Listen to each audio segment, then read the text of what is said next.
near the Nevada border. I pulled the truck to the side of the road, cut the engine, left the AC on. It is so hot here. Opening the window feels like opening an oven to see if it's ready for bread. How it feels like you've been slapped in the face. Like that. You know, Alice. I'm staring at my hands. They're just my hands like I've always had, but also there is something of heaven to them because not that long ago they were touching your hands. How could they be ordinary hands and also hold that memory at the same time? It doesn't make sense. I can't drive while I tell this. Too much to say. I'm going to tell it all, Alice. Even the parts you know. I'm going to describe the shape of the monster that is devouring me. And then I'm going to start this engine and leave that monster behind.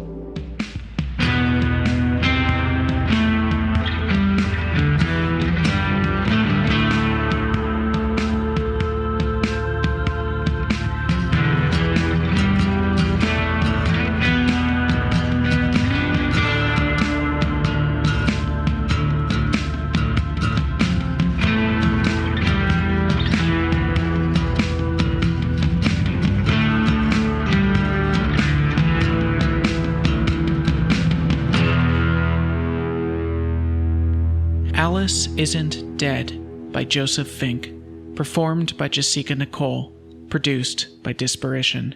Part 1, Chapter 10, Thistle.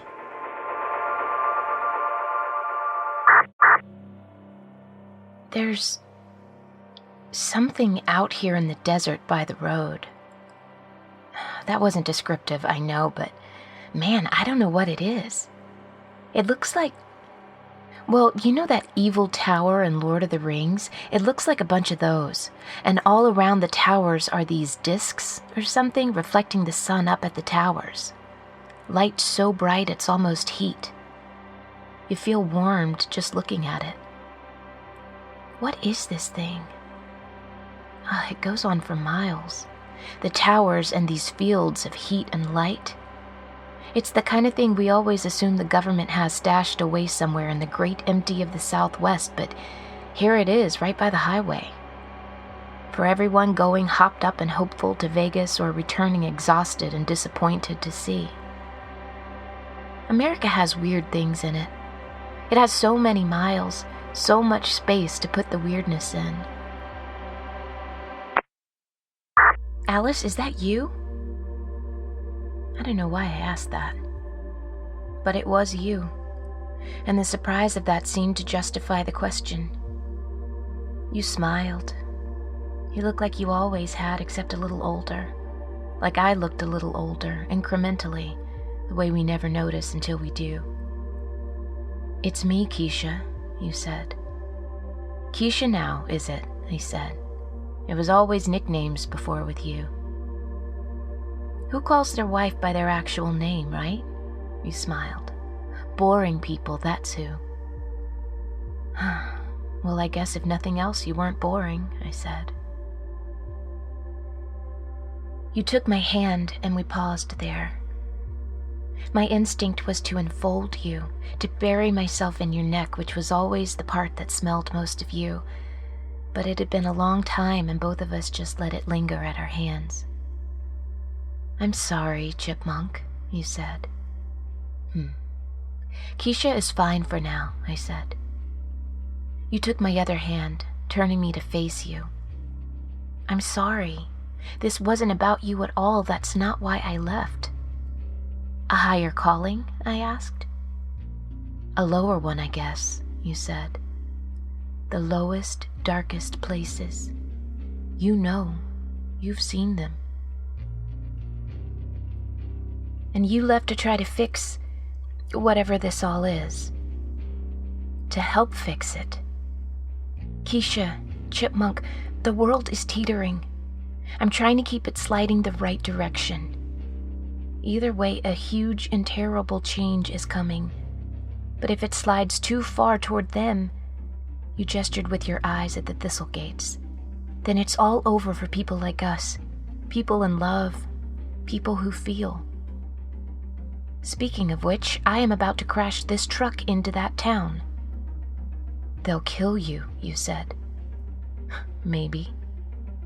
Chipmunk, they will kill you to an extent you didn't know a person could be killed. I don't suppose I have the moral standing to tell you not to do this, but really, don't do this. You don't know how dangerous they can be. Oh, Alice, I said. I know. I know. I know. Okay then, you said. And then you pulled me toward you. You were the one who did that. Buried your face in my neck and breathed in. Keisha, I love you. I am your wife and you are my wife and I want to be with you forever. But you pulled yourself back up. Forever can't start yet. And in the meantime, you can't keep looking for me. Can't go home either, I said. I tried that. I know, you said. I know, and I don't know what to do about that, but I need to be out where I am, doing what I'm doing. I need to stay lost for a while. You have to respect that. You have to respect me enough not to look for me.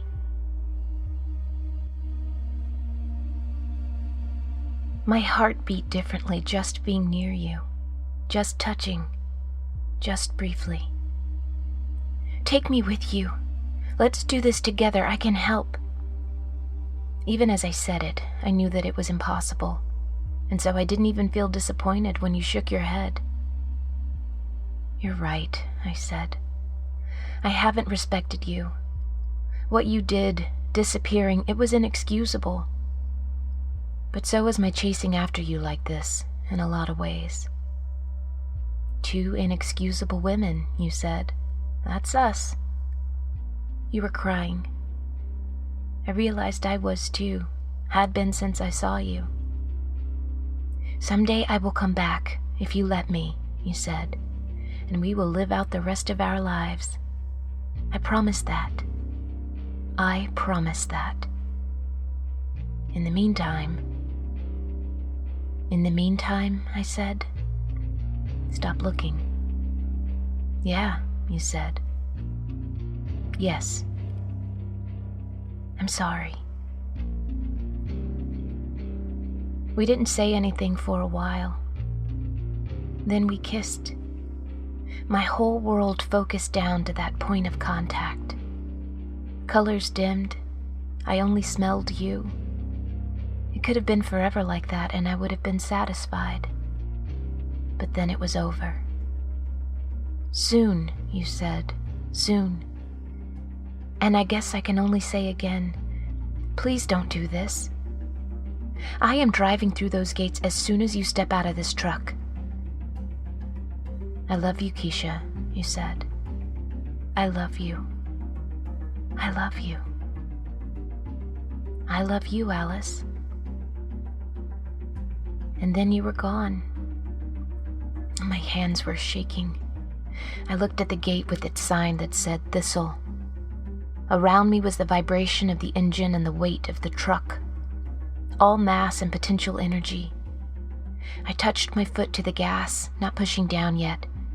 I reached into my bag, did the one bit of preparation I had had time to think about. I let myself breathe a few more times. Felt the air go in and out, enjoying those moments in which that was still possible. My skin was damp now. I thought of what I would do once I had crashed through the gate, and my mind was a blank. I had no plan at all. I hit the gas. I wonder if the weirdness of this emptiness is specific to the American experience. Like, are our prairies and deserts special somehow in their distance, and is that why so much of the unreal crops up around them?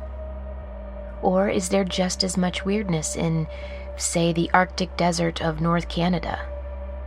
Do they see lights in the sky too, or just us?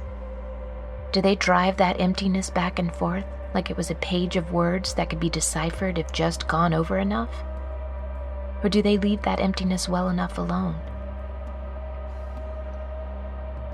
Cars slow as they pass whatever these towers and fields of light are, wondering, probably reaching for their phone, finding out the answer.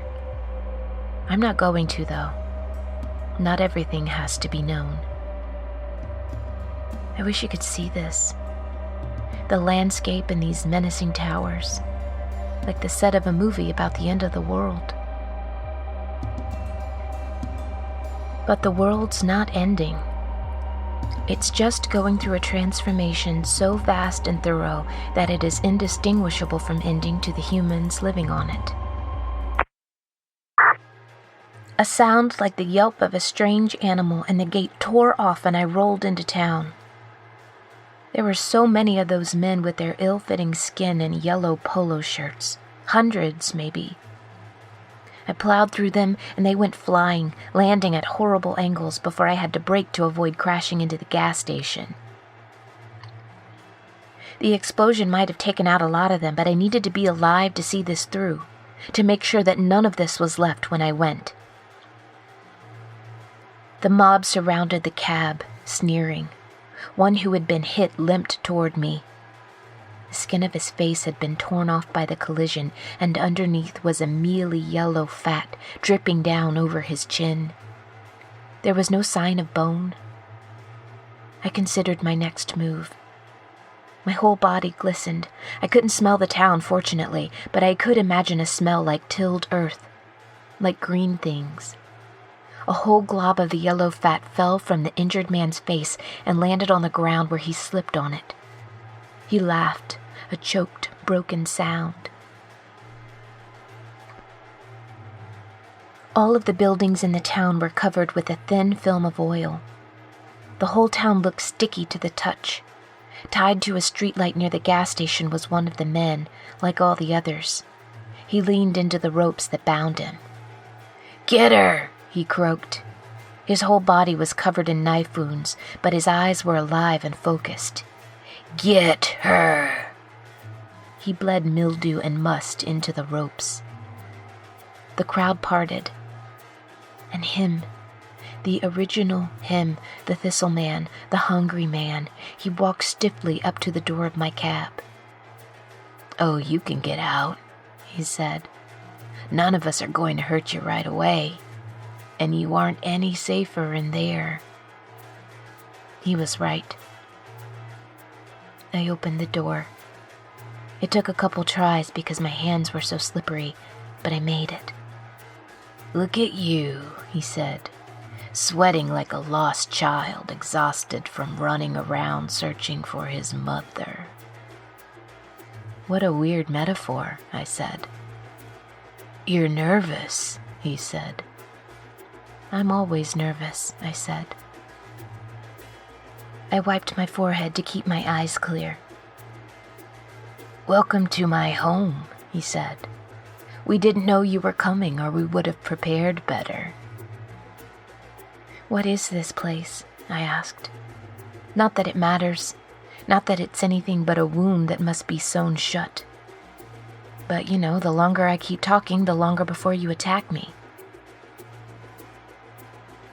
"That's a complicated story, and I'm not much for talking. Not like you." "Oh, Alice. Hi, Alice. It's me, Alice." His voice was like the accidental hollowing of the wind.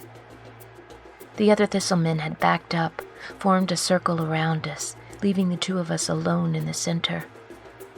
I was his mess to handle, and he was ready to clean me up. "You're serial killers," I said. "We're freedom," he said. "Freedom can be good or bad. There can be terrible freedom." He grinned. His teeth were faintly green. "We are the terrible freedom." "You're murderers," I said. "America," he said, "a country defined as much by distance as culture. America embraces its distances. Empty spaces and road trips, but there is always a price. We are that price. We are creatures of the road. We feed on distance, on road trips, on emptiness. Bodies by the side of the highway. There was a sound like applause, but softer. The crowd of thistlemen sucking in and out on their cheeks, creating a faint sound of flesh. "Don't try to make poetry out of the blood on your hands," I said. He took my arm. I don't know how he got that close, but he was there, and he did not grab. He took like a dance partner, gentle but insistent, and then he pushed me up against the truck. His arm was against my throat. Fear branched out through me like lightning, starting from my gut and ending with the thunderclap in my head. But he couldn't do it. He couldn't push down, and he was wincing, his face wrinkling in disgust. He stepped back, wiping at his arm. I gestured to my drenched face, neck, torso. "Heather oil," I said, poured a few bottles right over my head. Tip from a friend. The thistleman growled, and it sounded like a creature 10 times his size. No human throat made that sound. "You think that smell will protect you?" he said. He slapped me. The world went white on one side, and my left ear rang. "It will hurt me, but it will hurt you more." I didn't respond with words. Instead, I reached out before he could realize I was moving. I grabbed his face, wrenched open his rotting, gummy mouth, and I shoved in a huge fistful of dried heather. "I also brought this," I said. He choked, heaved, his skin turned purple as though his entire body was bruising, and I couldn't believe it. I couldn't believe it, Alice. He turned and ran. The other monsters around me froze. Didn't seem to know what to do. The tied-up one, a thick glop oozing from the wounds all over his skin, just moved his mouth like a fish, a faint sound like f. I did the only thing I could do. In the moment that they were frozen, I took off after the Thistleman. The only way out is through. As soon as I started moving, the others moved too. I broke through a gap in their circle, but I could hear the off-kilter rhythm of their running and the thick, moist gasps of exertion from all around me. I just stayed with the Thistleman, just followed the Thistleman. I chased him into a diner, the burgers and more. The inside of the diner was full of rotting food, milkshakes and hamburgers, covered in mold and maggots. I was glad for the heather oil all over my face, but still the smell was there. Only the glasses of soda, watery with melted ice, still looked like what they were, unable to age, unable to rot. The Thistleman was already in the kitchen, headed for the back door, but I saw an opportunity. The walk-in cooler. I put the last of my energy into a sprint and crashed into him as he made for the back, sending both of us sprawling into the cooler. I slammed the door and pushed one of the low, heavy shelves in front of it. He flopped around on the ground, spitting out heather, his skin still an angry purple. After the heat of the night air outside, the walk-in felt like constant pinpricks. It focused me, like sobering up from a long night of drinking. I turned to check the door, and when I turned back, he was on his feet. "Well," he said. "Well, that bought you some time, didn't it? I wasn't expecting that. You got me to panic, got me to run. But what now? What's next?" His skin blotched back from purple to the faint yellow. He stretched and flexed, and I could see his strength returning. The walk-in was smaller than it had originally looked. I could hear hands pawing on the outside of the door, and on the walls on both sides. You got me to run, but then what? What weapon do you have to finish the job? He said. He spread his hands expectantly. Nothing, I said. Nothing? He said. I brought nothing. I brought myself. I'm going to kill you. He laughed, the deep laugh at the end of a good joke. You're going to kill me.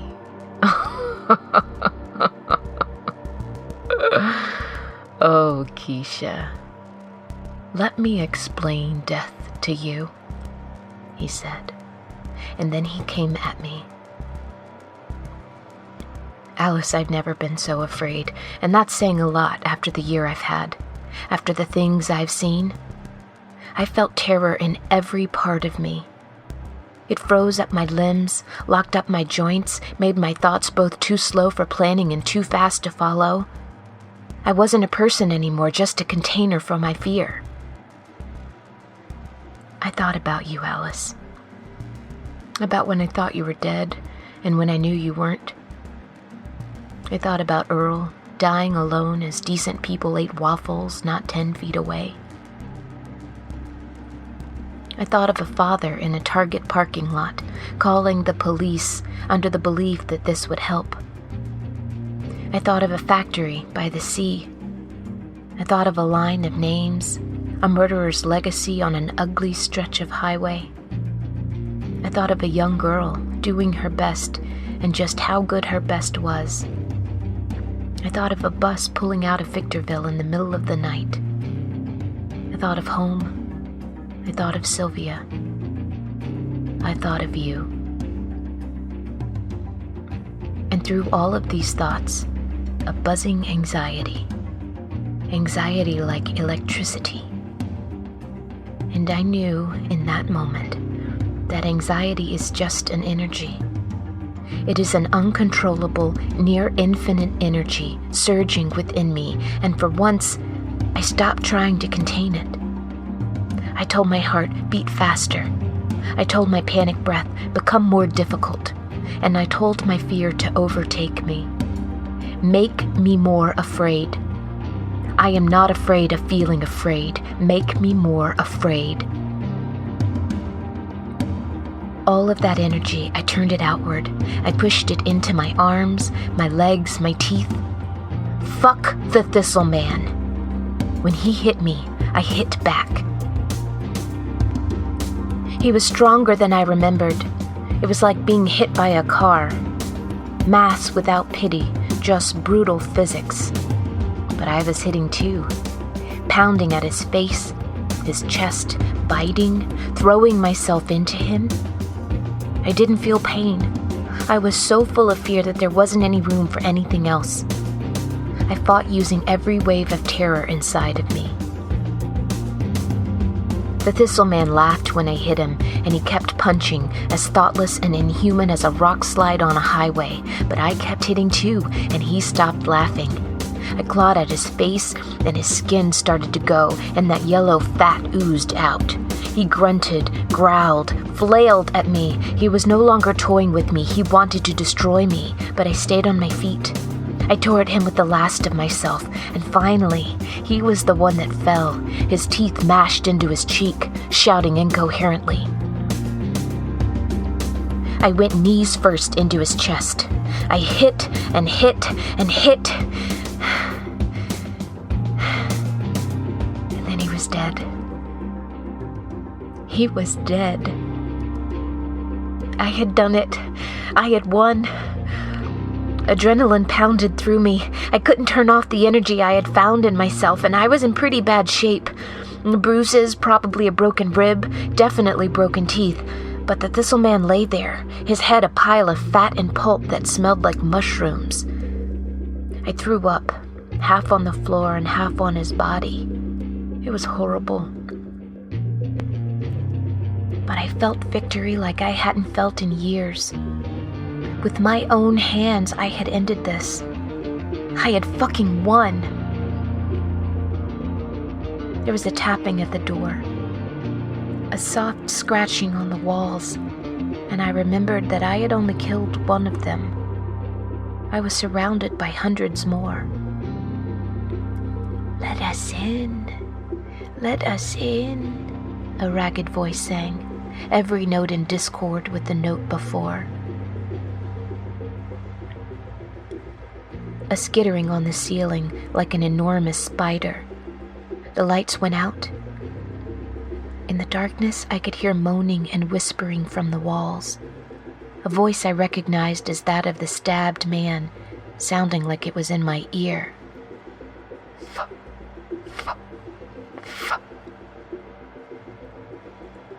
Then a new sound.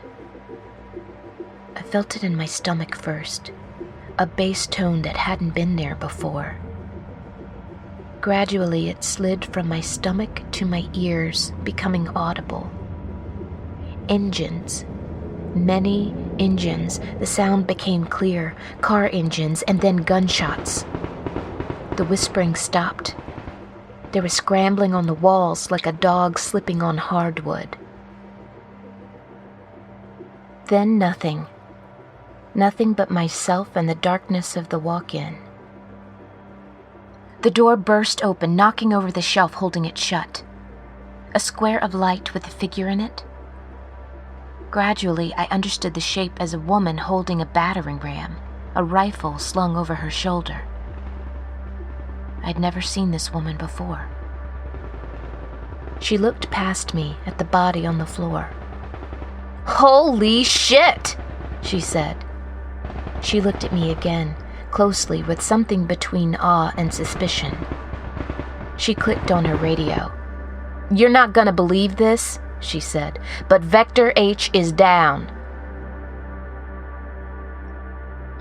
There was a general sound of disbelief or excitement from the radio, but she clicked it off before it could be understood as words. "Come on out. Those things have run for now," she said, gesturing but not touching me. She seemed to want to give me distance. She glanced again at the Thistle man, the hungry man, the corpse. She gestured me through the rotting diner and out onto the streets. They were full of armored vehicles, women and men in uniforms sweeping the houses. But the uniforms did not look like any military I knew. Navy blue jumpsuits with some sort of logo on the chest. "Who are you all?" I asked the woman. "You did a very good thing today, Keisha. A very good thing." She shook her head. "Maybe an amazing thing, but now it's time for you to leave." "Who do you work for?" I asked. "Who do you work for?" she said. She was wearing one of the jumpsuits too. I looked at the logo more closely. Bay and Creek Shipping. The same logo as the door of my cab. "What?" I said. It was the only thing I could think to say, so I said it again. "What?" "You're lucky Alice called us. We have a new truck for you. It's parked outside the wall. This one is, well, it's a write-off. Got in a bad accident with the gate, but we won't take it from your paycheck." I didn't know what to say to that. I stood there, feeling like a drained battery. "Keisha, listen," she said. "They ran when they saw us coming, but they won't be gone for long. It's truly incredible that you handled one of them. It really is, but you need to go before the rest come back." She was right. I let her lead me to the truck. It looked just like my old one, except, of course, none of my stuff was in it. All of my books, lost in a wreck in a secret town on a U.S. government airbase. "Goodbye, Keisha," the woman said as I climbed into the cab, slowly and with some difficulty because of the injuries. "You'll hear from us again, I'm sure. Until then..." She thought for a moment, shrugged, and said, "I don't know. I guess just keep doing what you've been doing. It's kept you alive this far." A few hours later, got another dispatch from Bay and Creek. Like nothing had happened. Like they were just a trucking company, going everywhere that good businesses need transportation services. driving over many creeks, not by that many bays. Mostly land. Mostly lots of land. They want me to go to a distribution center in Vegas to pick up my next delivery. Pallets and pallets of paper towels. Which brings me to this strange spot near the Nevada border. I'm not going to look for you, Alice. I will let you be lost until that moment that you want to be found. But I'm not done. I know now that the anxiety within me is also unbelievable strength. And I can feel it now. That energy. So, new plan. I'm going to find out what the hell Bay and Creek shipping actually is and why they have a secret army that would make the Thistle men run at just the sight of them. What is this company that I work for? I'm going to find out. And in the meantime, I'm going to pick up a load of paper towels and I'm going to drive them somewhere else. And people are going to buy them and put them out on the counter and distractedly wipe one hand against a piece and then throw it away. Which is to say that I'm going to keep moving. I'm pulling back onto the highway now. The field of light and the black towers receding in the mirrors. Closer than they appear, but farther and farther away. The light from the panels as white as bone. White as heat. It's the height. None of us are used to being this height anymore. It's the engine, the sound of it, the noise of a truck this size. It's the height. I love it. I love it so much. What is Bay and Creek? I don't know yet. Not yet. But I will. All I know for now is that this isn't the end of my story. This isn't the end of my road trip.